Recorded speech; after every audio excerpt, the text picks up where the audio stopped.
Hi everyone, welcome back to CSC and IT tutorials for you. ఈరోజు వీడియోకైతే మీరు already తమ్నైల్లో చూసే ఉంటారు కదా. టాపిక్లోకి వెళ్ళే ముందు మీరు కనుక నా ఛానల్ని ఫస్ట్ టైం చూసినట్లయితే ఛానల్ని సబ్స్క్రైబ్ చేసుకోండి, వీడియోస్ని లైక్ చేయండి, అందరికీ షేర్ చేయండి. సో లేట్ చేయకుండా టాపిక్లోకి వెళ్ళిపోదాం. ఒక గుడ్ రెజ్యూమ్ని ఎలా ప్రిపేర్ చేయాలో స్టెప్ బై స్టెప్ ఇక్కడ డిస్కస్ చేద్దాము. ఫస్ట్ అసలు రెజ్యూమ్ అనేది ఏంటి అంటే, ఈ రెజ్యూమ్ అనేది ఒక డాక్యుమెంట్. ఈ డాక్యుమెంట్లో మనము కెరియర్ రిలేటెడ్గా మనము చేసిన ఎడ్యుకేషన్ కానీ కెరియర్ రిలేటెడ్గా చేసిన ఏవైనా ఎక్స్పీరియన్స్, ఇంటర్న్స్, ఇవన్నీ ప్రాజెక్ట్స్ ఇవన్నీ మెన్షన్ చేస్తామన్నమాట. ఈ పీస్ ఆఫ్ పేపర్లో, ఈ డాక్యుమెంట్లో మనము చదువుకున్నప్పటి నుంచి టెక్నికల్గా మనం ఎంతవరకు ఉన్నాం, మన స్కిల్స్ ఏంటి, అండ్ మనం చేసే ప్రాజెక్ట్స్ ఏమున్నాయి, మనకి ఏదైనా ఇంటర్న్షిప్స్లో కానీ ఏదైనా సాఫ్ట్వేర్ జాబ్లో కానీ ఎక్స్పీరియన్స్ ఉందా, ఇవన్నిటిని మనం రెజ్యూమ్లో మెన్షన్ చేస్తాం. ఈ రెజ్యూమ్ అనేది ఒక ప్రొఫెషనల్ సమ్మరీ అన్నమాట. ఎప్పుడైనా జాబ్స్కి అప్లై చేసేటప్పుడు మన క్యాండిడేట్ యొక్క డీటెయిల్స్ తెలుసుకోవడానికి రెజ్యూమ్ అనేది చాలా యూజ్ అవుతుంది. మన కెరీర్ని డిసైడ్ చేసే ఈ రెజ్యూమ్ని ప్రిపేర్ చేసుకోవడం చాలా జాగ్రత్తగా చేయాలి. రెజ్యూమ్ని 2-3 అవర్స్లో చేసేయచ్చా అంటే అస్సలు చేయలేము. ఎందుకంటే మీరు ఒకవేళ పక్క వాళ్ళది కాపీ చేసి చేయగలిగితే 1 అవర్లో అయిపోతుంది. అలా కాకుండా మీరు రెజ్యూమ్లో మెన్షన్ చేసిన ప్రతి ఇది మీ డీటెయిల్స్ అయ్యి ఉంటే మాత్రం వాటన్నిటిని ఆలోచించి ఎలా ప్రజెంట్ చేస్తే అది పర్ఫెక్ట్గా ఉంటుంది అని థింక్ చేసి ప్రతిదీ చేయాలి. కాబట్టి అట్లీస్ట్ 1 డే తీసుకోండి రెజ్యూమ్ ప్రిపేర్ చేయడానికి. రెజ్యూమ్ని ప్రిపేర్ చేసేటప్పుడు మీకు చాలా డౌట్స్ రావచ్చు. లైక్ ఎలాంటివి అంటే, ఆ రెజ్యూమ్లో కంటెంట్ అనేది బుల్లెట్ పాయింట్స్లో ఇవ్వాలా, లేదంటే పారాగ్రాఫ్లో ఇవ్వాలా, లేదంటే ఎన్ని నెంబర్ ఆఫ్ పేజెస్ని ఫాలో అవ్వాలి, అంటే రెజ్యూమ్ అనేది ఎన్ని పేజెస్ ఉండాలి, లేదంటే ఇప్పుడు ఆర్డర్ అనేది ఎలా ఉండాలి, పైన ఏముండాలి, లాస్ట్ ఏముండాలి, మధ్యలో ఎడ్యుకేషన్ ముందా, ఎక్స్పీరియన్స్ ముందా, స్కిల్స్ ముందా, ఇలా చాలా డౌట్స్ వస్తూ ఉంటాయి. సో ఆ డౌట్స్ని క్లారిఫై చేయడానికి ఈ వీడియో. సో ఇప్పుడు రెజ్యూమ్లోని చేయాల్సినవి చేయకూడనివి తెలుసుకుందాం ఫస్ట్.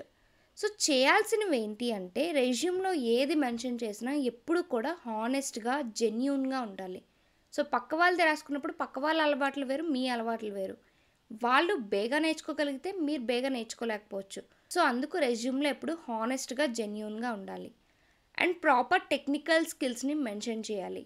సో టెక్నికల్ స్కిల్స్ అనేవి మీకు వచ్చినవి మాత్రమే మెన్షన్ చేయండి. రానివి జస్ట్ వచ్చు ఫోన్లో ఎక్కువ కనిపిస్తాయని మెన్షన్ చేశారనుకోండి, సో అక్కడ ఏమవుతుంది అంటే, మీకు వాటి మీద క్వశ్చన్స్ అడిగారంటే ఇంటర్వ్యూయర్కి మీ మీద ఒక ఇంప్రెషన్ అనేది పోతుంది. ఎందుకంటే రానివి మీరు మెన్షన్ చేశారు, వాళ్ళు క్వశ్చన్స్ అడిగినప్పుడు చెప్పలేకపోతున్నారు, అదనమాట. సో వచ్చిన స్కిల్స్ని మాత్రమే మెన్షన్ చేయండి.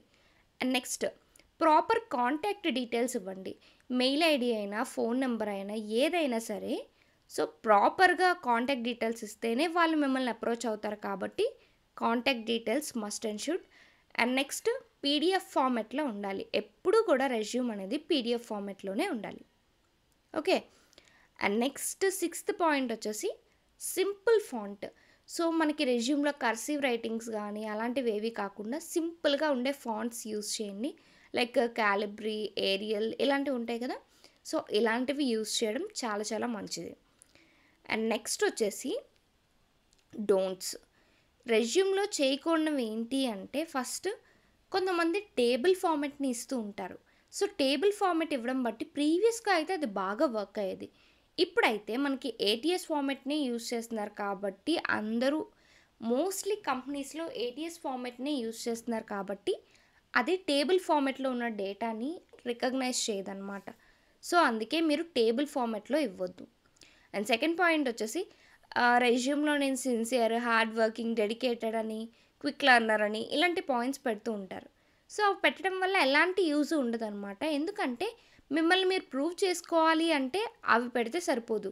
అక్కడ మీరు ఇంటర్వ్యూస్లో పర్ఫెక్ట్గా పెర్ఫామ్ చేయగలిగితేనే కదా. సో ఇలాంటివి పెట్టొద్దు అని చెప్తున్నా. అండ్ నెక్స్ట్ నెంబర్ 3 వచ్చేసి, రెజ్యూమ్ అనేది ఒక పేజ్లోనే ఉండడానికి ట్రై చేయండి. లేదు నాకు చాలా కంటెంట్ ఉంది, నేను ఎక్కువ ప్రాజెక్ట్స్ చేశాను, అది ఇది అనుకుంటే అప్పుడు 2 పేజెస్. ఓకే. మోస్ట్లీ 1 పేజ్లో తగ్గొట్టండి. ఎందుకు చెప్తున్నానంటే, ఇప్పుడు మీరే కాదు చాలా క్యాండిడేట్స్ ఉంటారు కదా వాళ్ళకి. సో మీ రెజ్యూమ్ చాటభారతం లాగా 2-3 పేజెస్ ఉందనుకోండి, సో అక్కడ ఏమవుతుంది అంటే మొత్తం దాన్ని చూస్తూ ఉండలేరు కదా హెచ్ఆర్. సో, కావాల్సినవి ఏమున్నాయో అవే చూస్తారు. సో, వాటినే హైలైట్ చేస్తూ మెన్షన్ చేస్తే సరిపోతుంది. ఇప్పుడు ప్రాజెక్ట్ ఉందనుకోండి. ప్రాజెక్ట్‌లో మొత్తం మీ రోల్స్, రెస్పాన్సిబిలిటీస్ అన్నీ రాసేసి, ఈ డిస్క్రిప్షన్ ప్రాజెక్ట్ అంతా ఇంతమంది వర్క్ చేశారు. ఇలా డిఫరెంట్ డిఫరెంట్ మాడ్యూల్స్ ఉన్నాయి. అన్నీ ఆ ప్రాజెక్ట్‌లోనే అక్కడే ఎక్స్‌ప్లెయిన్ చేస్తే, మీకు ఇంటర్వ్యూస్‌లో tell me about your project అని అడిగినప్పుడు మీరేం చెప్తారు? మళ్ళీ అక్కడ ఉన్న అంతా రిపీట్ చేయడం ఎందుకు? సో, ఒక సింపుల్‌గా ప్రాజెక్ట్ కోసం ఎక్స్‌ప్లెయిన్ చేయండి. ఇంటర్వ్యూ క్వెషన్స్‌లో డీటెయిల్‌గా మీరు ఎంత డీటెయిల్‌గా వెళ్ళాలనుకుంటే అంత డీటెయిల్‌గా ఎక్స్‌ప్లెయిన్ చేయండి. సో, రెజ్యూమ్‌కొచ్చినప్పటికి తక్కువ కంటెంట్‌ని రాయడానికి ట్రై చేయండి. ప్రాజెక్ట్స్ కోసం గానీ, ఎక్స్‌పీరియన్స్ కోసం గానీ. ఎక్స్‌పీరియన్స్‌లోని అవసరమైనవి రాస్తే సరిపోతుంది. ప్రతీది చాటభారతం కింద రాయొద్దు. ఓకే. నెక్స్ట్ కొంతమంది ఫోటోస్‌ని పెడుతూ ఉంటారు. సో, ఆ ఫోటోస్‌ని పెట్టడం అవాయిడ్ చేయండి. అండ్ నెక్స్ట్ ఇంకోటి ఏంటి అంటే రెజ్యూమ్ అందంగా ఉండాలని డిఫరెంట్ డిఫరెంట్ కలర్స్ యూజ్ చేస్తూ ఉంటారు కొంతమంది. పై సెక్షన్ ఒక కలర్ ఉంటే కింద సెక్షన్ ఒక కలర్ ఉంటుంది. మధ్యలో ఒక సెక్షన్ వేరే కలర్ ఉంటుంది. అస్సలు అలాంటి పని చేయొద్దు. ఓన్లీ బ్లూ ఆర్ బ్లాక్ ఈ 2 కలర్స్ మాత్రమే ఉండాలి మీ రెజ్యూమ్‌లో.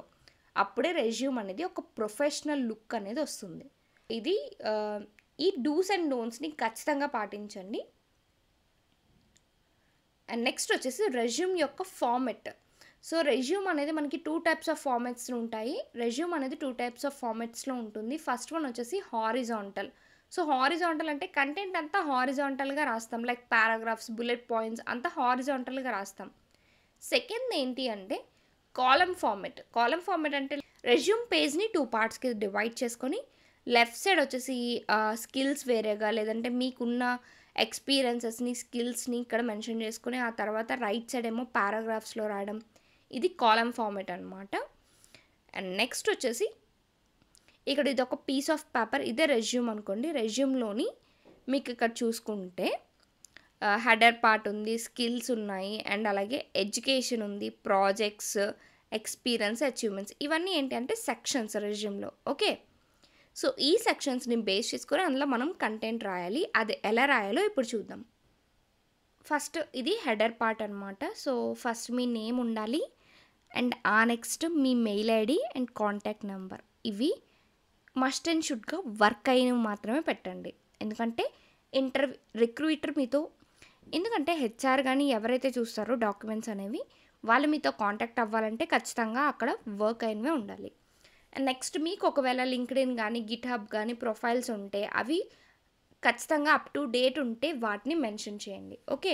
అందులో మీ స్కిల్స్ అనేవి అన్నీ కూడా లింక్డ్ఇన్ అయితే లింక్డ్ఇన్‌లో మొత్తం మీ స్కిల్స్, మీ సర్టిఫికేషన్స్ అన్నీ మెన్షన్ చేసి ఉంటే ఆ లింక్స్ అనేవి ఇవ్వండి.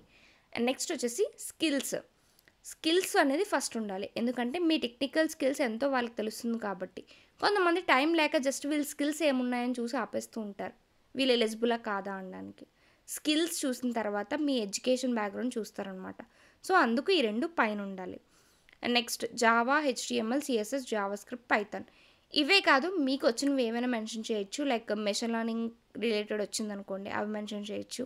డేటా స్ట్రక్చర్స్ అండ్ అల్గోరిథమ్స్ వస్తే అవి మెన్షన్ చేయొచ్చు. అండ్ అలాగే మనకి యాప్ డెవలప్‌మెంట్ గానీ, వెబ్ డెవలప్‌మెంట్ గానీ ఏదైనా మీకు వచ్చినవి ఉంటే అవన్నీ మెన్షన్ చేయొచ్చు. ఒకవేళ ఇక్కడ ఏవైనా రాకపోయి ఉంటే మీరు ఒకవేళ బీటెక్ ఇంకా ఫ్రెషర్ అయ్యి ఉంటే ఆపరేటింగ్ సిస్టమ్స్ అండ్ అలాగే ఆపరేటింగ్ సిస్టమ్, డీబీఎంఎస్, ఎస్‌క్యూఎల్ ఇలాంటివి వచ్చినవి ఉంటాయి కదా! సో, వాటిని మెన్షన్ చేయొచ్చు. సి లాంగ్వేజ్ ఇలాంటివి మెన్షన్ చేయొచ్చు. ఓకే.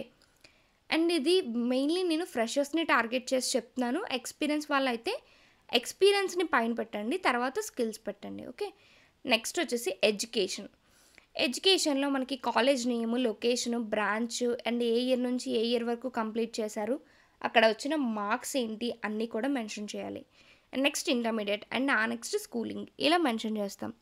స్కూలింగ్, కాలేజ్ ఎక్కువ డీటెయిల్స్ మెన్షన్ చేయక్కర్లేదు. అవి ఏ ఇయర్‌లో చేశారు అండ్ కాలేజ్ నేమ్ చెప్తే సరిపోతుంది. అండ్ నెక్స్ట్ వచ్చేసి ఎక్స్‌పీరియన్స్. మీరు ఒకవేళ ఇంటర్న్‌గా వర్క్ చేసిన ఇంటర్న్‌షిప్ డీటెయిల్స్ పెట్టుకోవచ్చు. అండ్ లేదు అనుకుంటే ఇంకా మీరు ఇంటర్న్‌గా వర్క్ చేస్తే కంపెనీ నేము, మీ రోల్ అసలు ఏం వర్క్ చేశారో అవన్నీ పెట్టుకోవచ్చు. ఒకవేళ మీరు ఓపెన్ సోర్స్‌గా లైక్ ఫ్రీలాన్సింగ్ చేశారనుకోండి అవి కూడా పెట్టుకోవచ్చు ఎక్స్‌పీరియన్స్‌లో. ఒకవేళ మీకు ఎలాంటి ఎక్స్‌పీరియన్సే లేకపోతే ఇక్కడ డ్రాప్ ఏమి ఇవ్వొద్దు. ఎక్స్‌పీరియన్స్ ఇంటర్న్‌షిప్స్‌లో వాటిల్లో ఉంటేనే ప్రెజెంట్ చేయండి. Next academic projects. So projects వచ్చినప్పటికి ఎక్స్పీరియన్స్ లేదు కాబట్టి మీకు చాలా స్పేస్ ఒకవేళ మిగలొచ్చు. సో అకాడమిక్ ప్రాజెక్ట్స్‌లో అప్పుడు కొంచెం డీటెయిల్‌గా మెన్షన్ చేయండి.